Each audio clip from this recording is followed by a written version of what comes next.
একদিকে প্রমত্তা গড়াইয়ের স্রোত, অন্যদিকে বসত ভিটা হারানোর শঙ্কা। প্রতিদিন একটু একটু করে নদী গর্ভে বিলীন হচ্ছে ফসলি জমি।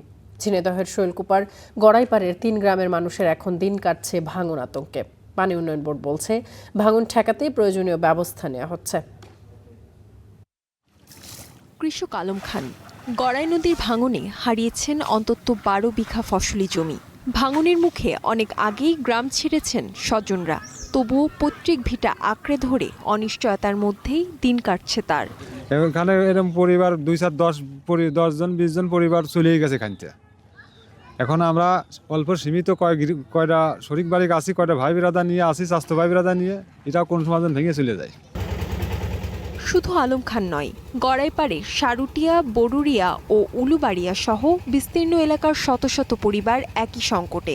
বছরের পর বছর নদী ভাঙনে বিলীন হয়েছে বসতবাড়ি ও আবাদি জমি। এবার নতুন করে ভাঙনের মুখে পড়েছে গ্রামীণ সড়কও। আমাদের পোলাপান বেড়ায় খুব একটা ভয় করে, আমাদেরও তো বাড়ি ঘর দুয়ার ভেঙে চলে যাচ্ছে। সরকারের কাছে আকুল আবেদন আমাদের এগুলো সাহায্য করার জন্য। নদী কবলিত এলাকায় যারা বসবাস করি যাতে শান্তিপূর্ণভাবে বসবাস করতে পারি, এর জন্য সরকারের কাছে জোরালো আবেদন থাকলে যাতে আমাদের এই কাজটা দ্রুত হয়। যে নদীর তীরে শিশুদের বেড়ে ওঠার কথা, সেই নদী এখন তাদের পরিবারের সবচেয়ে বড় আতঙ্ক।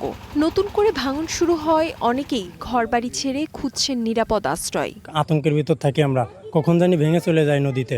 আমাদের চাষাবাদের জমিগুলো চলে গেছে, যেগুলো ফসলাদি হয়তো সেগুলো ডুবে যাচ্ছে, ভাঙন ধরেছে। পানি উন্নয়ন বোর্ড বলছে, ভাঙন ঠেকাতে প্রয়োজনীয় ব্যবস্থা নেওয়া হচ্ছে। সম্ভাব্যতা সমীক্ষা রিপোর্ট সেটা পেয়ে গেছি। 5টা পয়েন্টে আমার 5.5 কিলোর মতো জায়গায় আমরা ব্লক দিয়ে স্থায়ী কাজ করব। এটার জন্য আমাদের এখন প্রসেস চলমান আছে। উপজেলার সারুটিয়া, বড়ুরিয়া ও উলুবাড়িয়া এলাকায় প্রায় 5.5 কিলোমিটার নদী তীর এখন ভাঙন ঝুঁকিতে। কয়েক বছরে নদীগর্ভে বিলীন হয়েছে প্রায় 600 একর ফসলি জমি। Desk report, star news.